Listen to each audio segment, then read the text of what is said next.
after studying this module, you shall be able to explain the concept of international business and its environment. We would also be able to learn to identify the reasons for expansion of international business. We would be able to differentiate between domestic and international business and analyze how business activities can be managed in the era of globalization. International business is a term used to describe the topics related to the operations of the firm with interests in various countries.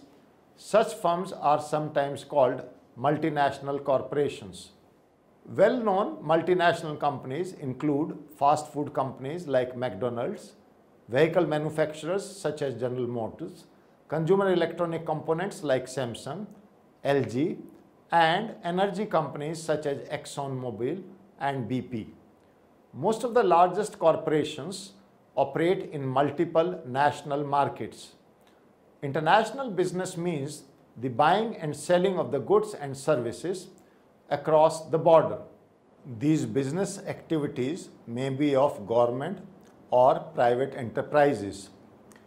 Here, the national border are crossed by the enterprises to expand their business activities like manufacturing, mining, construction, agriculture, banking, insurance, health, education, transportation, communication, and so on. International business has been playing a crucial role for centuries.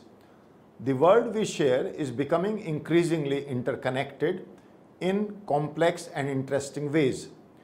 From the history of international business, we learn that present-day global companies characterized by explosive growth and closer central control of foreign operations are markedly different from their predecessors. Markets have become truly global for most goods, many services, and especially for financial instruments of all types. Even the largest and most apparently self-contained economies, including US, are now significantly affected by global economy. Global integration in trade, investment, and factor flows, technology, and communication has been tying economies together. In this text, it will be clear that all managers need to have a basic knowledge of international business to be able to meet the challenge of global competition. A business enterprise who goes for international business has to take a very wide and long view before making any decision. It has to refer to social, political, historical, cultural, geographical, physical, ecological, and economic aspects of another country where it had to do business. Areas of study within international business include differences in legal systems, political systems, economic policy, language, accounting standards, labor standards, living standards, environmental standards, local culture, corporate culture, foreign exchange, tariffs, import and export regulations, trade agreements, climate, education, and many more. Each of these aspects requires significant changes in how individual business units operate from one country to the next. With different business and legal cultures and practices across the world, small firms need help to export on terms and conditions which they and their foreign partners basically understand. Most cannot afford lawyers, nor can they afford to isolate themselves from international trade. So perceptions about globalization and its effects vary and have gone through a definite cycle in the past 10 years or so. The upswing of the cycle occurred in the first half of the 1990s, a period characterized by a highly optimistic mood in industrialized countries. The economic mood in the industrialized world also changed, contributing to an evaporation of the earlier optimism. The prolonged boom in the US economy ended in 2001 with the collapse of technology stocks and the downturn in economic activity. As unemployment began to increase in the industrialized world, there was a backlash against globalization in the industrialized countries, and slogans of fair trade became common currency. The political mood also changed as the triumphalization associated with the end of history gave way by the end of 1990s to worries about terrorism as a new and shadowy threat to democratic and open societies everywhere. These concerns were greatly magnified by the terrorist attacks of September 2001 in the United States. Given this extreme swing in the perception in the world at large, it is not surprising that the average man or woman in India is plagued by doubts about the nature of globalization, what impact it will have on ordinary people, and what it implies for our policies. Before turning to these issues, we would like to emphasize that the issue is not whether one is for or against globalization. Globalization is not a specific policy or even a defined set of policies that one can be for or against. Rather, it is a process taking place in the world around us, driven by international developments which are largely outside our control. Globalization has undoubtedly created a totally different external environment, and we must try to choose policies which enable us to derive the maximum benefits from it. It does not mean that dealing with the global environment must be the only or even the central focus of development policy. It will be better able to cope up with globalization if the country has a strong economy. That is why the National Common Minimum Program has outlined a broad objective of achieving 7 to 8% growth per annum. It will be our endeavor in the Planning Commission to speak out the implications of achieving the goal. Today, there is hardly any country which is not engaged in international trade. The economies of certain small countries are dependent mainly on international trade. Here, a genuine question arises as to why two countries enter into international trade. There are a number of factors which contribute to the development of foreign trade. Most important among them are natural resources and geographical factors. Each country differs in natural resources and geographical distribution of various factors of production. Diversities in natural and geographical distribution of various factors of production. Diversities in natural and geographical conditions make a country more efficient in the production of one commodity and another country in some other commodity. These countries specialize themselves in the production of such commodities and supply them to other countries in exchange for the commodities which they do not produce, but other countries have a specialization in their production. For example, because of favorable natural conditions, India and Sri Lanka taken together produce a significant portion of the world total production of tea. Mica in India, manganese in Russia, and oil in Arab countries are a few examples of this kind of specialization. The second reason could be the occupational distribution. The population and its occupational distribution also differs from country to country. Occupational structure of its population decides the field of specialization.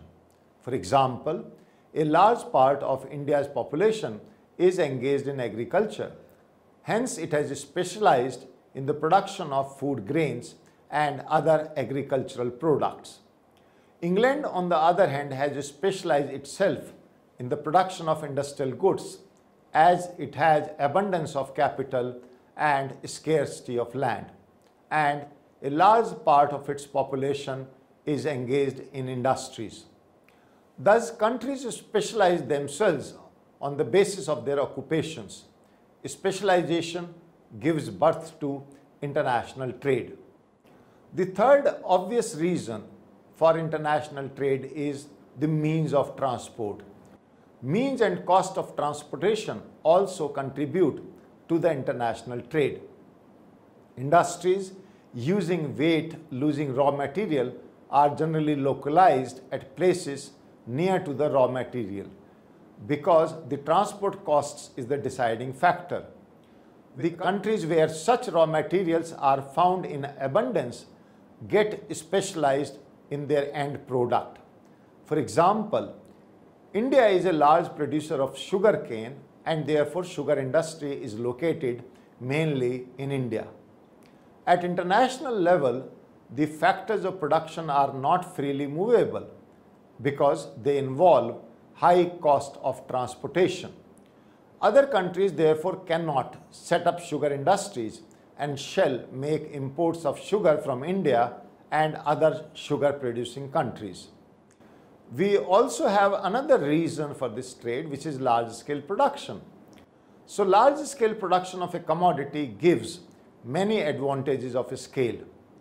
The industry of such a commodity can produce it at a lower cost because of scale economies and specialization. After meeting the demand for the commodity in the national market, the surplus can easily be exported at a price, fetching handsome profits to the industry. For example, an industrial unit producing locomotive engines for the Indian Railways can specialize itself in the production of locomotives. Large-scale production of locomotives may enable the unit to export them to neighboring countries. We also have fifth reason, which is differences in costs. Production costs of a commodity differ from country to country due to number of factors. For example, it is due to availability of natural resources and geographical conditions as stated earlier. It is due to occupational structure. It is due to large-scale production and also due to developments in the field of science and technology, etc. Countries having favorable conditions can produce the commodities at a lower costs and other countries at higher costs. Higher domestic costs of production shall encourage the import of that commodity into the country and lower cost items may be exported. We also have the sixth reason, which is the degree of self-sufficiency. No country of the world is self-sufficient. The degree of self-sufficiency, however, differs from country to country. The countries which cannot produce at all or can produce only at a very high cost arrange the supply of such goods through imports of other countries. Let us now look at the concept of international business and its environment. International business refers to all commercial transactions beyond national boundaries, and all business activities occur between two or more regions, countries, or nations. Business transactions include activities related to private and governmental, sales, technology, skilled labor, investments, logistics, and transportation. The main aim behind undertaking these activities is profit from the perspective of private companies, and government undertakes these for profit as well as for political reasons. In other words, we can say international business not only includes international trade of goods and services, but also foreign investment, especially foreign direct investment. At the end of the definitional spectrum, international business is defined as organization that buys and or sells goods and services across two or more national boundaries, even if management is located in a single country. At the other end of the spectrum, international business is equated only with those big enterprises which have operating units outside their own country. International business is also known as global business. International business differs from domestic business in that a firm operating across borders must deal with the forces of three kinds of environment: domestic, foreign, and international. So international business environment includes microenvironment, which consists of the factors that lie in the immediate environment of the company and affect the performance of the company. These are more linked with the company. These forces need not to affect all the firms that exist in a particular industry. Some of them might be related to a particular firm only. For example, a person may supply a particular product to a particular firm which would be entirely different from the supply source of other firm. It includes, therefore, A, the suppliers. The suppliers are those who supply the inputs like raw materials and components to the company. It is considered as an important force. Because of the sensitivity of the supply, many companies give high importance to vendor development. B, the customers. Decision on customer segment by a company should be taken in such a way that it takes care of some important factors like profitability, dependability, stability of demand, growth prospects, and the extent of competition. The third is competitors. There always exists some competition among the firms in a particular market. A firm is not only a competitor for other firms, but they also compete for the discretionary income of the consumer. For example, a firm producing a particular product, say A, faces competition not only from the other firms producing same product, but also from the manufacturers producing other products, not A. We also have the fourth category, which is market intermediaries. Firms act like an intermediary that aid the company in promoting, selling, and distributing its goods to final buyers like middlemen such as agents and merchants who help the company in identifying customers or help them in promoting sales. Let us now look at the macro environment. Macro environment consists of the larger societal forces which are more uncontrollable than micro forces that affect all the economic environment. It affects the political and legal environment, the socio-cultural environment, demographic environment, and other environments like natural environment, physical and technological environment, and international environment. What is economic environment? It consists of economic condition, economic policies, and the economic system. It influences international business decisions because these decisions vary from country to country depending on their respective economic system.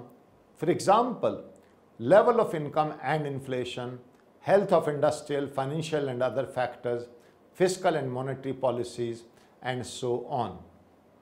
The political and legal environment consists of a set of laws and political factors and government activities in a foreign market that can either facilitate or hinder a business ability to conduct business activities in the foreign market. Political environment includes political ideology of government like foreign investment, tariff, foreign trade, liberalization, globalization, price controls, and political stability in the country. Let's look at the socio-cultural environment. It includes a set of beliefs, customs, practices, and behavior that exist within the population. For example, the buying and consumption habits of the people, their language, beliefs and values, customs and traditions, tastes and preferences, education, etc. For a business to be successful, its strategy should be one that is appropriate in the socio-cultural environment. Demographic environment. A demographic environment is a set of demographic factors such as gender or ethnicity. Companies use demographic environments to identify target markets for specific products or services. Marketers have to take both sides of the demographic environment coin into account when deciding what strategy to apply. The natural environment. It involves natural resources that are needed as input or that are affected by production activities. It has become a cause of concern because of the continuous demand by the consumers, like pollution level, water scarcity, use of renewable resources, etc. Let's look at the technological and physical environment. It includes introduction of new technology, creation of new product, and market opportunities. Physical factors may be defined as uncontrollable factors which should be taken care of. For instance, geographical factors, weather and climate conditions. International environment. From the point of view of certain categories of business, international environment has its own importance. Since it is directly related to import and export activities of a particular country, it is considered as a crucial factor by the industries. Section 4. Reasons for international business expansion.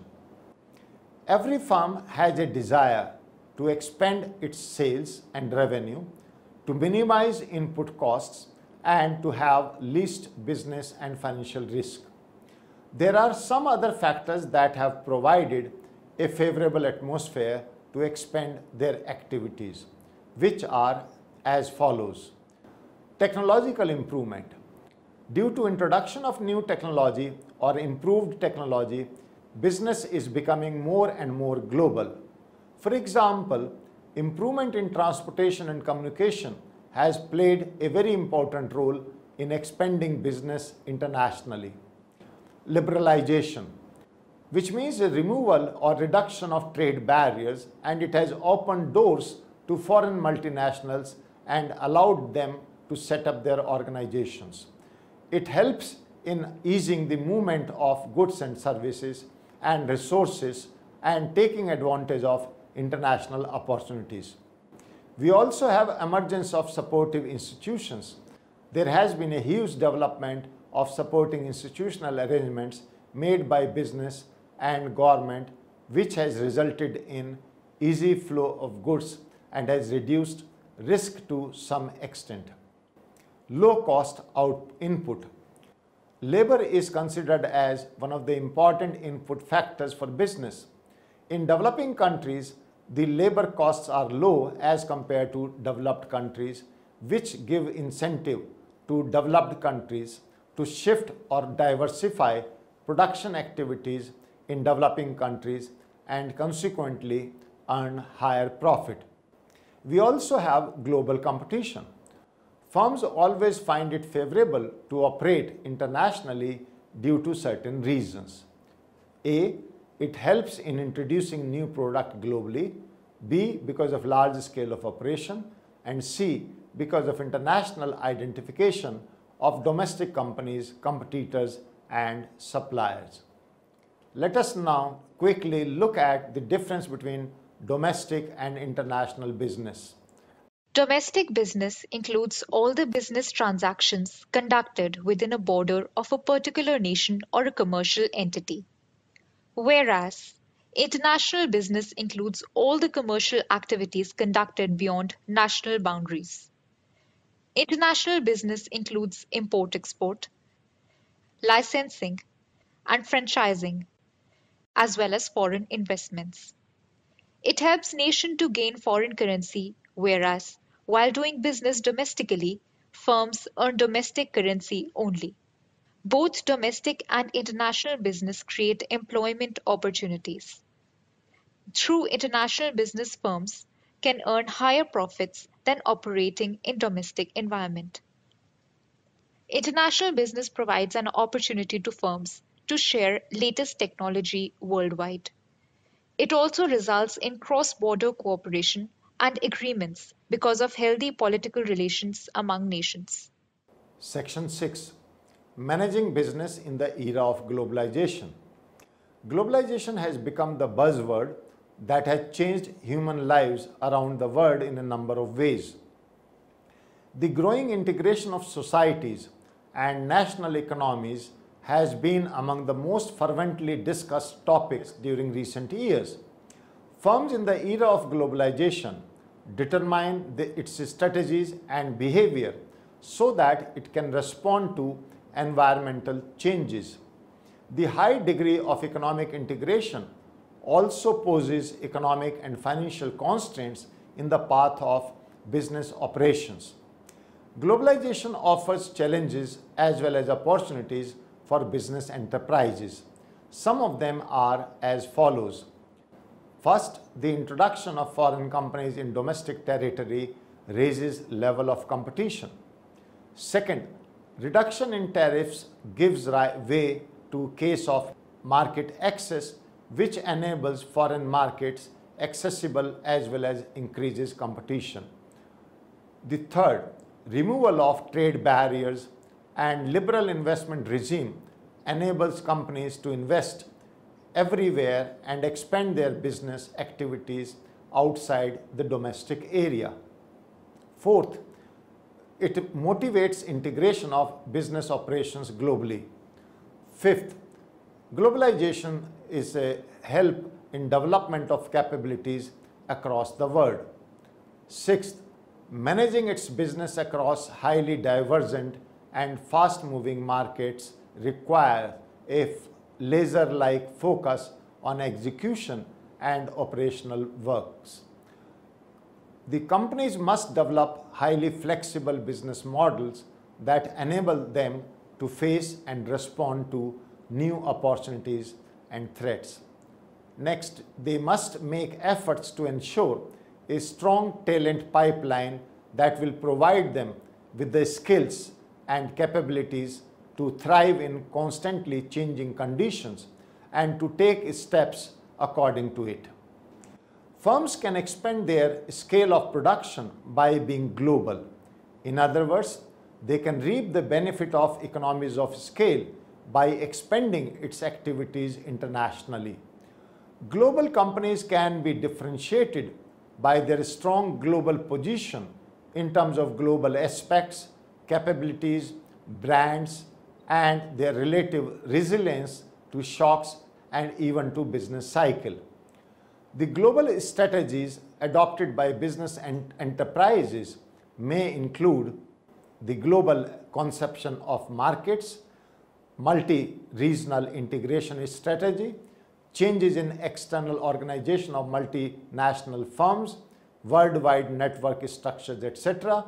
Also changes in internal organization, global outsourcing, greater transparency, and corporate governance regulations, etc. Let us now summarize in this section 7. International business refers to the conduct of business activities across national borders. We have learned that intensified competition among domestic, private, and public sector companies and multinational companies consequent upon globalization, along with strides in information technology, brought paradigm shift in the policies and practices of international business.